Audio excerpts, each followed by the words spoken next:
My channel friends. இப்போ வந்து பார்த்தீங்கன்னா இன்னைக்கு பாறை மீன் குழம்பு தான் இன்னைக்கு நாங்கள் சமைச்சு காமிக்க போகிறோம். ஸோ அதுக்கு வந்து ரொம்ப சிம்பிளான இன்க்ரீடியன்ஸ் தான் தேவை. யூஸ்வலாக மீன் குழம்பு சமைக்கிறதுக்கு என்னென்ன தேவையோ ஸோ அதெல்லாமே ரெடி பண்ணி வச்சுக்கணும். ஃபர்ஸ்ட் மீனை வந்து நல்லா ஆஞ்சு க்ளீன் பண்ணி எடுத்து வச்சுக்கணும். ஓகேங்களா? ஸோ மீன் இல்லாமல் மீன் குழம்பு சமைக்க முடியாது. ஸோ மீனை வந்து பார்த்தீங்கன்னா ஃபர்ஸ்ட் நல்லா வந்து அந்த சுத்தப்படுத்தி நல்லா ஆஞ்சிலாம் வச்சு ரெடி பண்ணி வச்சுக்கோங்க. நல்லா பீஸஸாக கட் பண்ணி வச்சுக்கோங்க. ஓகேங்களா? ஸோ நெக்ஸ்ட் வந்து பார்த்தீங்கன்னா இது என்ன அப்படின்னு பார்த்தீங்கன்னா புளி தண்ணி தான். புளியை வந்து நல்லா கரைச்சி அந்த புளி கரைச்சலில் வந்து பார்த்தீங்கன்னா மஞ்சள், மிளகாய்த்தூள், கல் உப்பு, அதுக்கப்புறம் வந்து பார்த்தீங்கன்னா தக்காளி ஒன்று முழுசாக போட்டு நல்லா கரைச்சி விட்டுட்டோம். அதுக்கப்புறம் வந்து பார்த்தீங்கன்னா தான் கொத்தமல்லி இதெல்லாம் போட்டு ரெடி பண்ணி வச்சுக்கலாம். ஸோ அந்த ஒரு கலவை தான் இது. ஓகேங்களா? ஸோ மறுபடியும் சொல்கிறேன், பார்த்துக்கோங்க. நோட் பண்ணிக்கணும்னா நோட் பண்ணிக்கோங்க. புளியோட கரைச்சல். ஓகேங்களா? புளியை வந்து நல்லா கரைச்சி அந்த புளி தண்ணியை அதில் வந்து பார்த்தீங்கன்னா மிளகாய்த்தூள், மஞ்சள் தூள், கல்லுப்பு, தக்காளியும் ஒன்று புழிஞ்சு விட்டாச்சு, கருவேப்பிலை, கொத்தமல்லி இதெல்லாம் மொத்தமாக போட்டு ஒரு கலவையாக ரெடி பண்ணி வச்சாச்சு. ஸோ பக்கத்தில் வந்து பார்த்தீங்கன்னா ஆனியன், வெங்காயத்தை நல்லா சின்ன சின்ன பீஸ் தான் கட் பண்ணி ஒரு கிண்ணத்தில் போட்டு வச்சாச்சு. ஸோ இது மூணுத்தையும் இப்போ நாங்கள் ரெடி பண்ணி வச்சுருக்கோம். ஸோ நெக்ஸ்ட் வந்து பார்த்தீங்கன்னா கேஸை ஆன் பண்ணியாச்சு. ஆன் பண்ணிட்டு கடாயில் சமையல் எண்ணெயை வந்து ஊற்றியாச்சு. ஸோ யூஸ்வலாக நீங்கள் வந்து கடலை எண்ணெய் தான் ஊற்றுவீங்க. செக்கில் ஆட்டின கடலை எண்ணெய் ஊற்றுறதா இருந்தாலும் ஊற்றிக்கலாம், இல்லை நீங்கள் யூஸ் பண்ணுற சமையல் எண்ணெய். ஓகேங்களா? ஸோ அது நீங்கள் என்ன பயன்படுத்திங்களோ அந்த எண்ணெயை வந்து நம்ம சமைக்க போகிறோம் இல்லையா? இன்னைக்கு மீன் குழம்பு, பாறை மீன் குழம்பு சமைச்சு காமிக்க போகிறோம். ஸோ அதுக்கு தேவையான அளவுக்கு எண்ணெய் ஊற்றியாச்சு. அதில் கடுகும் போட்டாச்சு. ஸோ கடுகு வந்து நல்லா பொரிஞ்சிட்டு வருது. வெந்தயம் கண்டிப்பாக ஆட் பண்ணணும். பிகாஸ் நம்ம வைக்கிறது வந்து பார்த்தீங்கன்னா மீன் குழம்பு. ஓகேங்களா? ஸோ அதனால கண்டிப்பாக வெந்தயம் வந்து போடணும். வெந்தயம் வந்து உடம்புக்கு ரொம்ப ரொம்ப நல்லது. ரொம்ப ரொம்ப வந்து குளிர்ச்சி, குழம்பும் மீன் குழம்பு வாசமாகவும் இருக்கும், ரொம்ப நல்லது. ஓகேங்களா? ஸோ அடுத்தது வந்து வெந்தயம் போட்டதுக்கு அப்புறம் வந்து பார்த்தீங்கன்னா நறுக்கி வச்ச வெங்காயம். ஓகேங்களா? அந்த வெங்காயத்தை வந்து என்ன பண்ணுறோன்னா இப்போ போட்டாச்சு அந்த கடாயில்.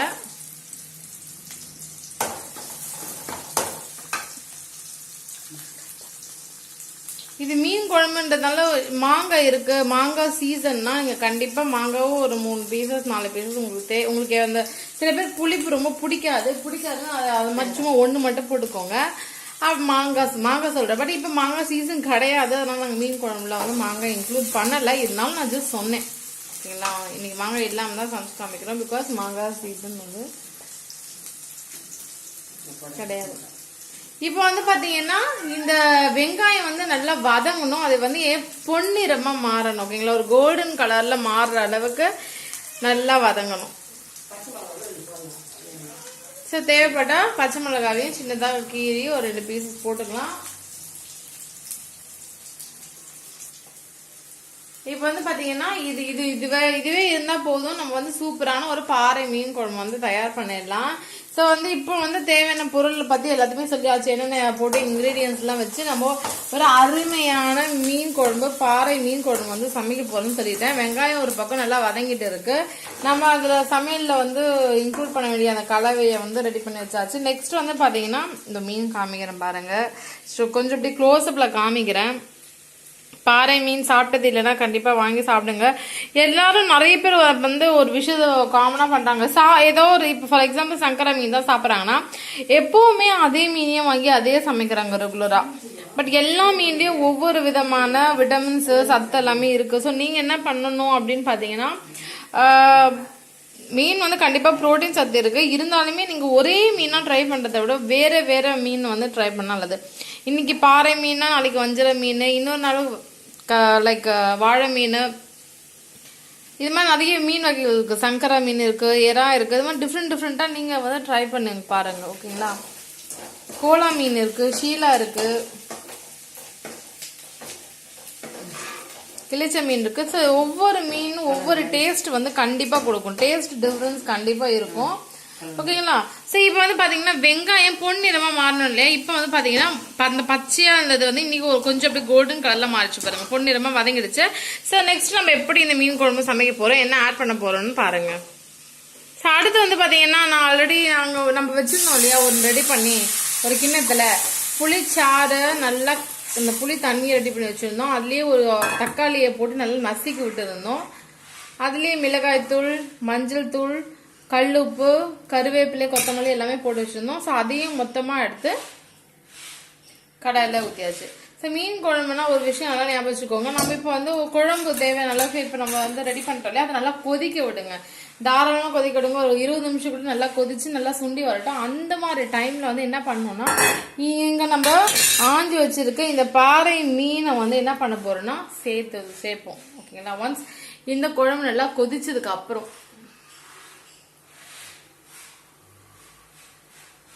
ஸோ குழம்பு கொதிச்சதுக்கு அப்புறம் தான் வந்து பார்த்தீங்கன்னா நீங்கள் இந்த மீனை வந்து ஆட் பண்ணணும். பிகாஸ் மீனை போட்டு ரொம்ப கொதிக்க விட்டோம் அப்படின்னா என்னாலும் அது நல்லா குழஞ்சு போயிடும், மீன் வந்து உருவா இருக்காது. ஸோ பாறை மீன் பார்த்துக்கோங்க, இப்படிதான் இருக்கும். இது வந்து வறுவலும் சில பேர் சமைச்சு சாப்பிடுவாங்க. பட் வறுவல்னால என்ன அப்படின்னு பார்த்தீங்கன்னா அது டேஸ்டாக இருக்கும். பட் வந்து கொலஸ்ட்ரால் அது மாதிரிலாம் இருக்கிறவங்க, கொஞ்சம் ஃபேட்டாக இருக்கிறவங்க எல்லாம் வறுவலை கொஞ்சம் அவாய்ட் பண்ணி குழம்புல வந்து போட்டுக்கிறது ரொம்ப ரொம்ப நல்லது. ஓகேங்களா? ஸோ இப்போ பாருங்க, ஸோ இந்த மீன் வந்து நாங்கள் க்ளோஸ்அப்பில் காமிக்கிறோம். கண்டிப்பாக நீங்கள் இந்த மீனை வந்து சாப்பிட்டது இல்லை அப்படின்னா கண்டிப்பாக, சார் நீங்கள் இது வரைக்கும் சாப்பிட்டதே கிடையாது அப்படின்னா கண்டிப்பாக ஒரு வாட்டி வந்து சமைச்சு பாருங்கள். பாறை மீன் வாங்கி அதை க்ளீன் பண்ணி இது மாதிரி அருமையான ஒரு குழம்பு செய்யுங்க. சில பேர் மீன் குழம்புனா ஐயோப்பா பெரிய தலைவலிப்பா அதெல்லாம் எப்படிப்பா சமைக்கிறது அப்படின்னு ரொம்ப அவாய்ட் பண்ணிட்டு லைக் கறி குழம்பு அது மாதிரி கூட ஈஸியாக சமைச்சிடுவாங்க. பட் உண்மையாக சொல்லணும்னா மீன் குழம்பு வைக்கிறது கூட ரொம்ப ரொம்ப ஈஸியான ஒரு விஷயம் தான். அதுக்கு தேவையானதெல்லாம் டக் டக்குன்னு ரெடி பண்ணி வச்சுட்டா குழம்பு வைக்கிறதுல ஒரு விஷயமே கிடையாது. பார்த்தீங்கன்னா நீங்கள் இப்போ நான் அந்த வீடியோவில் காமிச்சிருப்பேன். மீன் ஒரு பக்கம் ஆஞ்சி வச்சுருக்கோம், இன்னொரு பக்கம் நான் வந்து ஆனியனை நறுக்கி வச்சுருந்தேன். இன்னொரு ஒரு கிண்ணத்தில் நம்ம வந்து அந்த குழம்பு சமைக்கிறதுக்கு அந்த கலவையை நல்லா ரெடி பண்ணி வச்சுருந்தோம் ஒரு கிண்ணத்தில். அவ்வளோதான், சிம்பிள். டக்கு டக்குன்னு கேஸ் ஆன் பண்ணோம், கடாய் வச்சோம், சமையல் எண்ணெயை ஊற்றினோம், கடுகு போட்டோம். அப்புறம் வந்து பார்த்தீங்கன்னா ஆனியன் நறுக்கி வச்சுருந்தோம் இல்லையா, அதையை மொத்தமாக போட்டு நல்லா வதக்கிட்டோம். வதங்கி அது நல்லா பொன்னிறமாக ஆனதுக்கப்புறம் இந்த கிண்ணத்தில் எடுத்து வச்சுருந்தோம் இல்லையா, அந்த புளிச்சாறு, அந்த மிளகாய் தூள், அந்த மஞ்சள் தூள், கல்லுப்பு, கருவேப்பிலை, கொத்தமல்லி, தக்காளி எல்லாம் போட்டு நல்லா அசைக்கி விட்டுருந்தோம். அந்த கலவை தனியாக எடுத்து அப்படியே கடாயில் வந்து நம்ம ஊற்றியாச்சு. இப்போ அது நல்லா கொதிச்சுட்டு இருக்கு. அது முடிஞ்சதுக்கப்புறம் நல்லா கொதிச்சு ஒரு 20 மினிட்ஸ் நல்லா குழம்பு கொதிக்க விடுங்க. நல்லா கொதிச்சு அது சுண்டி வர அந்த டைமில் நம்ம க்ளீன் பண்ணி வச்சிருந்தா இந்த பாறை மீனை அதில் ஆட் பண்ணியாச்சுன்னா ஒரு வித்தின் 5 to 10 மினிட்ஸில் வந்து பார்த்தீங்கன்னா மீன் குழம்பு, பாறை மீன் குழம்பு தயாராகிடும். ஓகேங்களா? ஸோ இதே ப்ரொசீஜர் தான் எல்லா மீன் குழம்பும் நீங்கள் இதே ப்ரொசீஜரில் நீங்கள் சமைக்கலாம். குழம்பு அவ்வளோ டேஸ்ட்டாக இருக்கும். பட் இன்னொரு ஒரு முக்கியமான விஷயம் சொல்கிற பாருங்க, நம்ம வந்து இந்த மாதிரி மீன் குழம்பு சமைக்கிறோம் அப்படின்னா நீங்கள் பழைய புளி முடிஞ்ச அளவுக்கு யூஸ் பண்ணுங்க குழம்பு வைக்கிறதுக்கு. அது வந்து பார்த்தீங்கன்னா எக்ஸ்ட்ரீமான ஒரு செம்ம டேஸ்ட் கொடுக்கும் அந்த மீன் குழம்பு. எல்லாருமே ரொம்ப விரும்பி சாப்பிடுவாங்க, குழந்தைங்கலேருந்து பெரியவங்க வரைக்கும் எல்லாருமே ரொம்ப ரொம்ப ரொம்ப ரசிச்சு செமையாக சாப்பிடுவாங்க. ஸோ முடிஞ்ச அளவுக்கு நீங்கள் என்ன பண்ணணும் அப்படின்னா பழைய புளியா அதை கரைச்சி வச்சுக்கோங்க. ஓகேங்களா? மீன் குழம்பு சமைக்கணும்னா கண்டிப்பாக பழைய புளியில் சமைச்சு பாருங்கள், அது வந்து தனி டேஸ்ட் கொடுக்கும். நான் ஆல்ரெடி சொன்ன மாதிரி நீங்கள் வந்து மாங்காய் சீசன் இருக்கு, எங்ககிட்ட மாங்காய் இருக்கு, மாங்காய் கிடைக்குது அப்படின்னா கண்டிப்பாக ஒரு 2 பீஸ் மாங்காய் கூட போடுங்க. அதுவும் ஒரு ஆடட் டேஸ்ட் கொடுக்கும் மீன் குழம்புக்கு. ஓகேங்களா?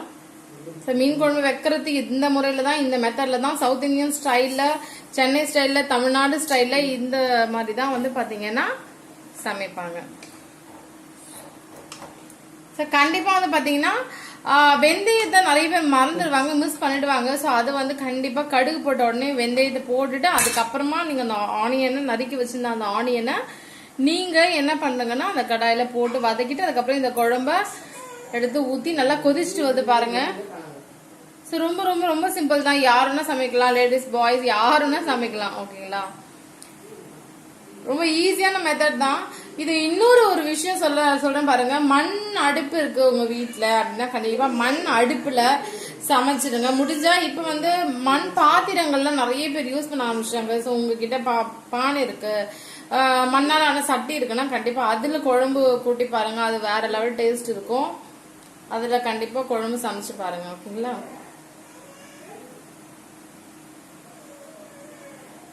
இன்னும் சில பேர் வந்து பாத்தீங்கன்னா நான் ஆல்ரெடி சொன்ன பச்சை மிளகாய் கீரி கொஞ்சம் 2 பீஸ் போடுவாங்க, எக்ஸ்ட்ரா கொஞ்சம் காரசாரமா இருக்கும். அப்புறம் சில பேர் தேங்காய் பால் கூட ஊத்துவாங்க. இந்த கேரளா சைட்ல எல்லாம் போனீங்கன்னா கண்டிப்பா மீன் குழம்பு நிறைய டிஷ்ஷஸ் வந்து பாத்தீங்கன்னா அந்த தேங்காய் பால் ஆட் பண்றாங்க. உங்களுக்கு அந்த தேங்காய் பாலோட டேஸ்ட் பிடிக்கும் அப்படின்னா கண்டிப்பா ஆட் பண்ணிக்கோங்க. பட் நாங்க இங்க தமிழ்நாடு ஸ்டைல்ல வந்து பாத்தீங்கன்னா இங்க சவுத் இந்தியன் ஸ்டைல்ல வந்து இது மாதிரி தான் நாங்க சமைப்போம். இந்த அவ்வளவா அந்த தேங்காய் பால்லாம் ஆட் பண்ண மாட்டோம். பாருங்க ஃப்ரெண்ட்ஸ், நல்ல மீன் குழம்பு அப்படியே செம்மையா அந்த வாசமா இருக்கு. இப்ப ஆக்சுவலி மீன் குழம்பு வாசனையே வந்துருச்சு. அந்த கொதிக்க கொதிக்க அந்த மீன் குழம்போட அந்த ஆட்டோமேட்டிக்கா அந்த வாசனை வந்துகிட்டே இருக்கு. இப்போ இன்னும் கொஞ்ச நேரத்துல வந்து பாத்தீங்கன்னா இன்னும் ஒரு 5 minutes கழிச்சு என்ன பண்ண போறோம்னா, நாங்க ஆல்ரெடி ஆஞ்சி வச்சிருந்த இந்த பாறை மீனை வந்து என்ன பண்ண போறோம்னா இந்த குழம்புல போட போறோம். போட்டாச்சுன்னா சுவையான பாறை மீன் குழம்பு தயாராயிடும்.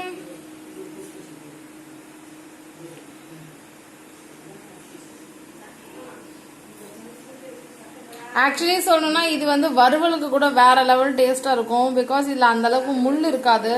ஸோ அது ஒரு பெரிய அட்வான்டேஜ். சில பேர் மீன் சாப்பிடணும்னா அப்படியே யோசிப்பாங்க, தயங்குவாங்க, பிகாஸ் அதுல முள் இருக்குன்றதுனால. பட் பாறை மீன் எடுத்துக்கிட்டீங்கன்னா அந்த அளவுக்குலாம் முள் இருக்காது.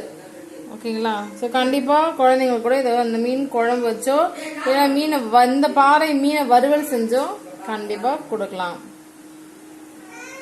ஸோ இன்னைக்கு இந்த வீடியோ உங்களுக்கு ரொம்ப யூஸ்ஃபுல்லா இருக்கும்னு நினைக்கிறேன். கண்டிப்பா இந்த வீடியோ உங்களுக்கு பிடிச்சிருந்தா நீங்க இந்த வீடியோ ஃபர்ஸ்ட் டைம் பாக்குறீங்கன்னா உடனே லைக் பண்ணுங்க, நிறைய பேருக்கு ஷேர் பண்ணுங்க. இந்த வீடியோ நீங்க மறுபடியும் இது மாதிரி நிறைய வீடியோஸ் எல்லாம் பார்க்கணும்னா இந்த சேனலை உடனே சப்ஸ்கிரைப் பண்ணிடுங்க. அண்ட் தென் இந்த வீடியோ பத்தி நீங்க ஏதாச்சும் சொல்லணும்னு நினைக்கிறீங்க, இல்ல வேற ஏதாச்சும் டாபிக் பத்தி நான் வீடியோஸ் போடணும்னு நினைக்கிறீங்கன்னா கண்டிப்பா கீழே கமெண்ட் செக்ஷன்ல கமெண்ட் பண்ணுங்க ஃப்ரெண்ட்ஸ்.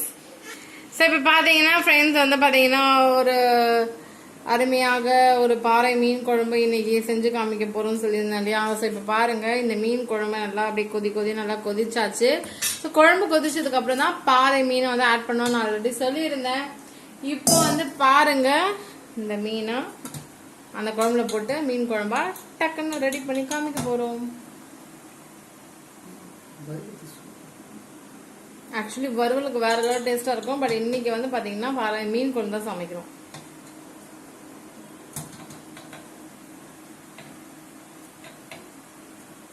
ஸோ வந்து பார்த்தீங்கன்னா எப்படி போறோம்னு பாருங்க.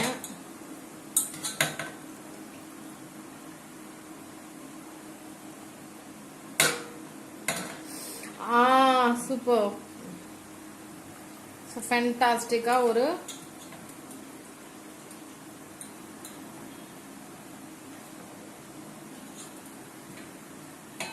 பாறை மீனா வச்சு ஒரு மீன் குழம்பு தயார் பண்ணிட்டோம். That's all. Wow, சூப்பரா இருக்கு பாருங்க இந்த பாறை மீன் குழம்பு. ஆக்சுவலி இதெல்லாம் நீங்க சமைச்சு சாப்பிட்டு பார்த்தா தான் அந்த டேஸ்ட் என்னன்னு தெரியும். ஸோ கண்டிப்பா மறக்காம முடிஞ்சளவு கொஞ்சம் சீக்கிரமாவே இது மாதிரி மீன்லாம் வாங்கி சமைச்சு சாப்பிட்டு எப்படி இருந்துச்சுன்னு சொல்லுங்க. இதே மெத்தட்ல சமைச்சு பாருங்க, ஓகேங்களா? ஸோ நிஜமாவே செம்ம டேஸ்டா இருக்கும். ஸோ இன்னைக்கு ஒரு நல்ல சவுத் இந்தியன் ஸ்டைலில் வந்து பார்த்தீங்கன்னா பாறை மீன் குழம்பு தயார் பண்ணி காமிச்சிருக்கோம். நல்லா கொதிக்கிட்டோம். இது ஒரு 5 minutes நல்லா கொதிச்சதுக்கப்புறம் ஆஃப் பண்ணிடுங்க. That's all. பாறை மீன் குழம்பு தயாராயிடுச்சு.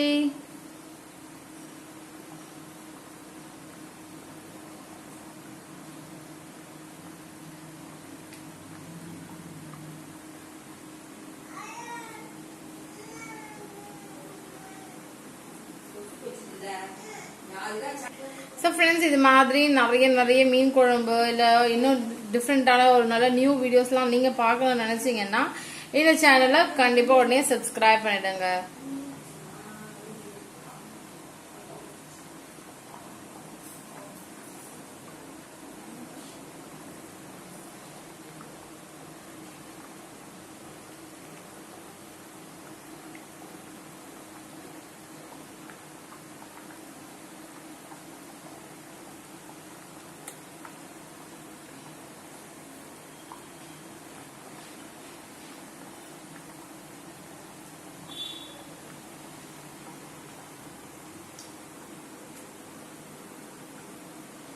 சுவையான பாறை மீன் குழம்பு தயாராயிடுச்சு. ஸோ நெக்ஸ்ட் வீடியோல வந்து உங்களை மீட் பண்றேன். தேங்க்யூ ஸோ மச் ஃபார் வாட்சிங். பாய்.